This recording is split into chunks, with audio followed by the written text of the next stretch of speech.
Welcome to this explainer on the mystery of Nagaloka. I've got to say, I am absolutely thrilled to guide you through this fascinating journey today. We're going to explore one of the most mesmerizing, intricate concepts found in ancient Hindu and Buddhist cosmology. And this isn't just some story about ancient myths. It's a deeply structured, mystical architecture of the universe that still completely captures our imagination today. So get ready, because we're going to rethink pretty much everything you thought you knew about the cosmos. Now, when we think of paradise, right, we almost universally look up. We picture this celestial heaven high above the clouds. But what if I told you that ancient texts describe a realm of unimaginable wealth, eternal youth, and just breathtaking beauty situated straight down? We're talking about a subterranean heaven known as Abilas Varga, lying hundreds of thousands of miles beneath our very feet. To really wrap our heads around this, we need to look at the ancient three-loka framework. Tri meaning three, and loka meaning worlds. So above us is Swarga, the celestial heaven of the gods. In the middle, we have Bhumi, which is our earthly, mortal plane. And below us, occupying the vast foundational depths of the cosmos, is Patala, the subterranean underworld. It's essentially an inverted mirror of our world. But as you'll see in just a minute, it is far from a dark, dreary cave. Section 1. Journey to the Underworld, Exploring the Depths. Okay, let's dive into this. When we compare these two realms, it totally challenges our standard view of the afterlife. Svarga, the realm above, is built on moral rewards, ethical oversight, and strict divine order. But Patala? Patala is a whole different ballgame. It's a realm of supreme material indulgence and sheer subterranean luxury. It completely lacks the ethical oversight of Svarga, acting instead as a haven for anti-gods, demons, and these incredible serpentine beings who get to enjoy eternal youth, free from disease or even sweat. It's this exotic refuge of absolute sensory delight. Definitely not some fiery, punitive hell. Section 2. Descending the Seven Realms. The 560,000-mile journey. So, to reach the bottom of this mind-boggling 560,000-mile descent, we have to travel through 7 distinct layers, and each one is a massive 10,000 yojanas deep. We start at Atala, which is this realm full of seductive illusions and enchantments. Then we drop down into Vitala. Picture molten, fiery subterranean rivers producing divine alchemical gold. Next, we pass through Sudala, marked by unbelievable architectural grandeur and the pious devotion of King Bali. Moving further down, we hit Talatala, basically the ultimate sanctuary for sorcery and magical arts. Then comes Mahatala, these massive jewel-lit caverns where giant nagas hide out in constant fear of the divine eagle Garuda. Just below that is Rasatala, essentially a rocky battleground full of dark fortresses. And finally, right at the absolute bottom, we hit the 7th and deepest layer. Section 3. The Splendor of Nagaloka. Arriving at the deepest realm.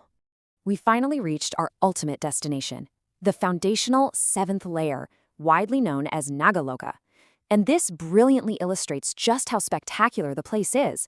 The ancient sage Narada actually visited Patala, and upon returning, he flat out declared to the celestial gods that the underworld was much more delightful than Indra's heaven.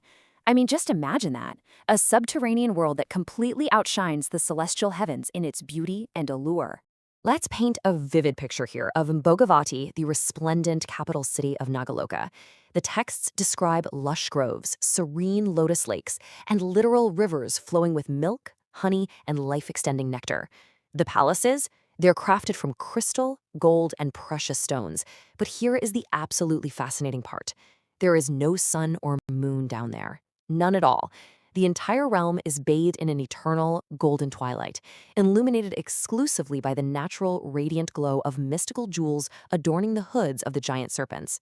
Now, remember, we are way down here at 70,000 yojanas deep, separated by hundreds of thousands of miles of earth and rock. Because of that, existence operates on a completely different scale. Time itself literally bends in Nagaloka. A single day in this golden-lit paradise is said to equate to years up on the human world. Actually, it's so distorted that it allows its inhabitants to live for thousands of our years in a totally idyllic, disease-free existence. Section 4. Meet the mighty Nagas, guardians of the deep. So, who actually rules this underground paradise? Well, let me tell you, these aren't your average earthly snakes.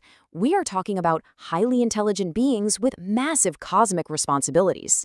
There's Shesha, also known as Ananta, the gigantic thousand-headed king who literally supports the weight of the universe on his hoods and serves as the resting place for Lord Vishnu.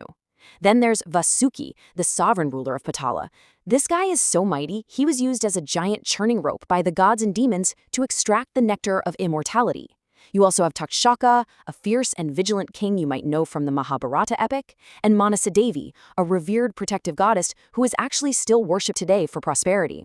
They possessed incredible knowledge of science, medicine, and alchemy, governing their beautiful domain with deep wisdom.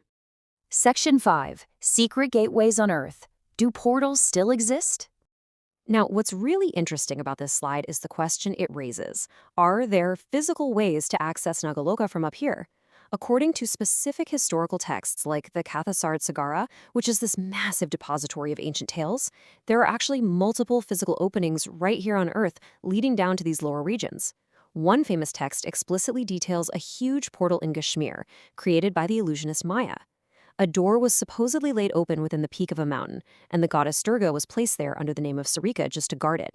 Today, that location corresponds to the Hari Parbat hill near Srinagar, sitting there silently as a mythical doorway to the deep. And these gateways aren't just hidden away in the mountains. Take the sacred city of Varanasi, for example. Hidden away in the Nayapura neighborhood lies the Nag Coop, or the Karkotak Naga Tirtha. Legend says the great serpent Karkotak built this seemingly bottomless well to maintain a direct physical tunnel between Earth and Patala. And locals to this day reported genuinely chilling atmosphere there at night. There are all these claims of unexplained hissing sounds, strange echoing vibrations, and even mysterious glowing lights emanating right out of the pitch-black depths of the well. Researchers have tried to measure its depth, but the absolute bottom remains a total mystery. Section 6. The meaning behind the myth, symbolism in ancient cosmology. You see, ancient cosmology was rarely just about physical geography, right? It was actually a detailed map of human existence. Psychologically speaking, this vast underworld represents the subconscious mind, those deep, hidden layers of our psyche, where our primal instincts, hidden knowledge, and desires all reside. In yogic traditions, the serpent is intrinsically linked to Kundalini, which is that potent spiritual energy coiled right at the base of the human spine, just waiting to be awakened. The Naga shedding its skin, that perfectly symbolizes the cycles of rebirth, transformation, and immortality. And all that immense wealth of Nagaloka we talked about, it's a beautiful metaphor for the hidden treasures of ultimate truth and enlightenment that you can only find by looking deep within yourself, rather than endlessly searching the world above. So, what does this all mean? The crucial takeaway here is that Nagaloka isn't just a location on an ancient cosmic map. It's a profound symbol of the hidden, the powerful, and the transformative. Whether we're talking about a legendary golden city 560,000 miles down, a bottomless hissing well in Varanasi, or the untapped potential coiled right now within your own mind, the myth of the serpent realm absolutely endures. It leaves us with a pretty compelling question to ponder. What mysteries actually sit hidden right beneath our feet, just waiting to be discovered? Thank you so much for joining me on this explainer, and keep exploring.